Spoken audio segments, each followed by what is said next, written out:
अंग्रेजी में एक टर्म है नथिंग बर्गर, जिसका अर्थ होता है बेबुनियाद। देखो दोस्तों, मैं इस वीडियो में आपको डीप एनालिसिस करके बताऊंगा क्लैरिटी एक्ट के बारे में, और साथ में कोशिश करूंगा ये समझाने के लिए कि क्लैरिटी एक्ट के बारे में आपको उसी तरीके से विश्वास दिलाया जाएगा, प्रलोभन दिए जाएंगे, प्रॉमिस किए जाएंगे, जैसे डोनाल्ड ट्रंप के जीतने के बारे में, जैसे बिटकॉइन के ईटीएफ्स के बारे में। देखिए, मैं ये नहीं कह रहा हूँ बिटकॉइन का ईटीएफ आना, डोनाल्ड ट्रंप का इलेक्ट होना, इन्होंने बिटकॉइन के प्राइस को पुश किया था। बट थिंक अबाउट इथेरियम का कोई नया फोर्क आने वाला है, हार्ड फोर्क, इथेरियम बहुत अच्छा पंप करने वाला है, या फिर फायर डांसर ऑफ सोलाना। तो इस तरह के अपडेट आते हैं। जो लोग उस अपडेट्स को लेकर आते हैं, उनकी जेबों को भरने के लिए, उनके स्वार्थ को पूरा करने के लिए पर्याप्त होते हैं। और उसमें फंसता कौन है अंत में? Retail investor. तो मैं यहाँ पर बिल्कुल इमोशनली या फिर ओपिनियनेटेड होकर आपको कोई भी तर्क नहीं दूंगा। अगले 5-7 मिनटों में मैं आपको चार्ट्स के साथ, डेटा के साथ, टाइमलाइन के साथ समझाऊंगा कि कैसे ये इवेंट जो होते हैं, ये by the rumour cell the news event होते हैं। तो इसलिए चाहूंगा आपको तैयार करने के लिए कि आप क्लैरिटी एक्ट के अगले 15 दिनों की जो भी कशमकश है उसको अपने स्वार्थ के लिए पूरा करें, उसका फायदा उठाएं, और उसके बाद जो है क्रिप्टो को वैसे ही प्रयोग करें जैसे इंस्टीट्यूशंस, वेल्स, अमीर लोग, बड़े लोग करते हैं। ठीक है, तो ये नया स्टाइल रहेगा जहां पे मैं आपको 2 मिनट की इंट्रोडक्शन दूंगा, 5-7 मिनट के चार्ट्स दूंगा,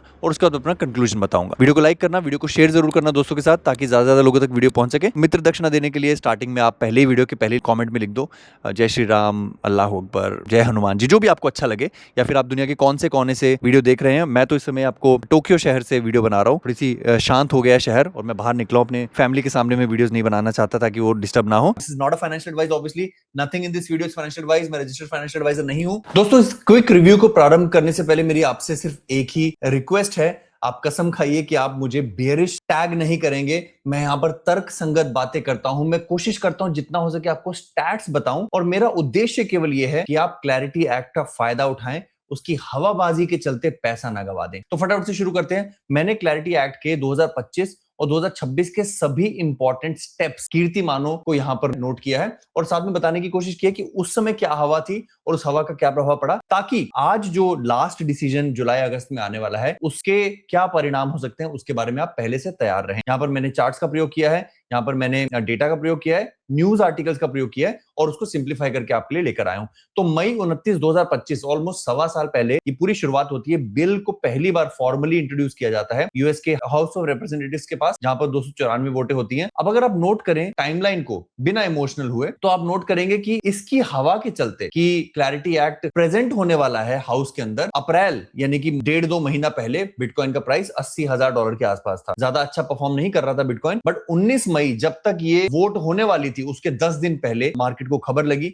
और बिटकॉइन ने अपना लोकल हाई बनाया $1,03,000 का। अब इसके बाद जैसे ही ये बिल प्रस्तावित हुआ, जैसे ही हवा ठंडी हुई, बिटकॉइन का प्राइस 5-7% नीचे गिर गया। अब आगे बढ़े तो पहली वोटिंग, सीरियस वोटिंग इसकी हुई। काफी समय लगता है, चीजें तुरंत नहीं होती है। तो अगर आप ये सोचें कि आपका वॉलेट एकदम से फूलने वाला है क्योंकि क्लैरिटी एक्ट की खुसफुसाहट चल रही है, तो ज्यादा उत्साहित ना हो। मैं आपको लास्ट में टारगेट भी बताऊंगा, तो प्लीज वीडियो को अंत तक देखिएगा, क्योंकि मैं एनालिसिस करके बताऊंगा कि इस समय जो बिटकॉइन का प्राइस 60,000 के रेंज में है, वो क्या बहुत ऊपर जा सकता है क्लैरिटी एक्ट के कारण, या फिर क्लैरिटी एक्ट एक नथिंग बर्गर बनकर आता है, नो यूजफुल इवेंट बनकर आता है, और उसके चलते बिटकॉइन जो है धड़ाम करके नीचे गिरता है। ऐसा होगा कि नहीं, वो मैं आपको लास्ट में वीडियो के बताऊंगा। जुलाई 17 को वोटिंग होती है, अच्छी ग्लोरियस वोटिंग होती है, 294 वोट मिलते हैं, बायपार्टीसन वोट, ऑपोजिशन भी क्लैरिटी एक्ट को सपोर्ट करता है, और लोअर हाउस की वोट में क्लैरिटी एक्ट जीत जाता है। बट इसके बाद क्या होता है, अब मैं आपको लाइव चार्ट में ले जाता हूं। यहां तो आपने समझ लिया कि पहली न्यूज, पहला इवेंट दिन के पहले प्राइस पंप करता है, न्यूज इवेंट खत्म होते ही प्राइस फिर से डंप करता है। 17 जुलाई को क्या होता है, चलिए चार्ट पर सीधा चलते हैं। तो यहां पर मेरा जो हवर है,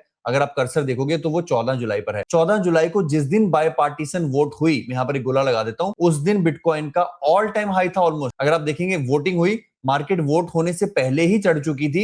इनफैक्ट जो हम देखें मई वाले लो से पहले, जून वाले लो से पहले, वहां से मार्केट जो ऑलमोस्ट 20-25% बिटकॉइन का प्राइस आया। यहां पर आप अंदाजा लगा सकते हैं ऑल्ट कॉइन्स ने भी अच्छा परफॉर्म किया होगा, मुझे बताने की जरूरत नहीं है, बट मैं बिटकॉइन को मध्य में रख के चलता हूं। और इसके तुरंत बाद, इस ग्लोरियस वोट के अगले ही 4 हफ्तों के अंदर बिटकॉइन 15% गिरता है। ठीक है, आगे बढ़ते हैं। अगली न्यूज क्या आती है? अगली न्यूज ये आती है कि चलो बायपार्टीसन वोटिंग हो चुकी है। नवंबर 2025 में ये सेनेट कमेटी के पास जाता है, और सेनेट एग्रीकल्चर कमेटी जो है वो बायपार्टीसन डिस्कशन ड्राफ्ट को रिलीज करती है। ये वर्जन फोकस करता है ग्रांट करने पर कमोडिटी फ्यूचर CFTC को ज्यादा से ज्यादा राइट दिए जाएंगे स्पॉट मार्केट के अंदर, बिटकॉइन को गोल्ड की तरह ट्रीट किया जाएगा, इस बारे में बात आती है। खबर अच्छी होती है, खबर पक्की होती है। इस कारण से बिटकॉइन फिर से अपने लोकल बॉटम को पछाड़ता हुआ 20% ऊपर जाता है। नोटिस आप एक चीज करेंगे, पहला जो कीर्तिमान था जुलाई का कीर्तिमान, जहां पर अच्छी खासी वोट हुई, लोअर हाउस में वो अप्रूव हो जाता है, वो टॉप बनता है, उसके बाद 20% प्राइस नीचे गिरता है। एग्रीकल्चर कमेटी ने एक ड्राफ्ट सबमिट किया जिसमें बात आती है कि इसको CFTC के अंडर लाया जाएगा, 20% फिर से ऊपर जाता है और उसके बाद खबरें हो जाती हैं स्लो। अगले कुछ दिनों तक कोई बातचीत नहीं होती है, जो सदन है वो अपनी रिसेस में चला जाता है, विंटर सेशन खत्म हो जाता है और इसके बाद जो है जनवरी तक कोई एक्टिविटी नहीं होती है। No activity means bad activity. जनवरी होते होते बिटकॉइन का प्राइस जो है ऑलमोस्ट 30% नीचे गिर जाता है। यहां से आपको अंदाजा लगेगा, मैं कोई यहां पर एस्ट्रोलॉजर नहीं हूं, मैं बिल्कुल नहीं बता सकता हूं कि जुलाई के अंत में जहां पर चांसेस ऑफ क्लैरिटी एक्ट पास होने के कम होते जा रहे हैं, एकदम से सरप्राइज न्यूज भी आ सकती है, बट अगर चांसेस धूमिल होते रहते हैं तो प्राइस भी आपको गुलाटियां लेता हुआ दिखाई देगा नीचे की तरफ। और अगर कोई सरप्राइज न्यूज आ जाती है, जैसे यहाँ पर CFTC के अंतर्गत सारे क्रिप्टो आएंगे, ऐसी बात हो रही थी एग्रीकल्चर कमेटी ने, अभी आपने यहाँ पर अपडेट में देखा, अगर ऐसी कोई पॉजिटिव खबर आती है तो बिटकॉइन जरूर उछलेगा। कितना उछलेगा लास्ट में टारगेट बताऊंगा, जल्दीबाजी मत करना, ठीक है। बट अगर कुछ भी नहीं होता है, अगस्त 3 के बाद तो वैसे भी अप्रूव होने के चांसेस नहीं है, तो फिर अगस्त 3 और उसके बाद आपको प्राइस जो है ऐसा दिखाई दिया जा सकता है, ठीक है। तो ये तो रही बात। अब देखते हैं टारगेट्स क्या होने चाहिए। अब यहाँ पर 3-4 अगस्त तक जो है चांसेस हैं कि वोटिंग हो सकती है, वोटिंग होगी, क्योंकि अब जो है एथिकल ग्राउंड पर चीज आ गई है। और जो लेटेस्ट डेवलपमेंट अगर आपने देखी होगी तो करंट स्टेटस है फुल सेनेट वोटिंग नहीं हो रही है, बट रीसेंट कमेंट जो है वो सेनेट की मेजॉरिटी लीडर जॉन थुन ने कहा है कि बिल जो है अनलाइकली पास होगा, वोट होगा सेनेट के द्वारा, जब सेनेट अगस्त की रिसेस पर जाएगा। तो अगस्त की टाइमलाइन तो चली गई। एकमात्र ऑप्शन जो ये लग रही है वो ये है कि अगर डोनाल्ड ट्रंप इंटरवीन करते हैं, एक आपातकालीन बैठक बुलाते हैं, उनके पास अधिकार है, वो आपातकालीन वोटिंग करवा सकते हैं, जिसके चांसेस मैं कहूंगा 10% ही है। इसलिए आपने नोटिस किया होगा जो भी सट्टे बाजार वाली वेबसाइट्स हैं उनके ऊपर यही चल रहा है कि इस समय चांसेस सबसे लो हैं। कैल्शी पर या फिर पॉली मार्केट पर आपने देख लिया होगा chances of approvals are low. But अगर कोई सरप्राइज आता है, अगर डोनाल्ड ट्रंप मैनिपुलेट करना चाहते हैं प्राइस को,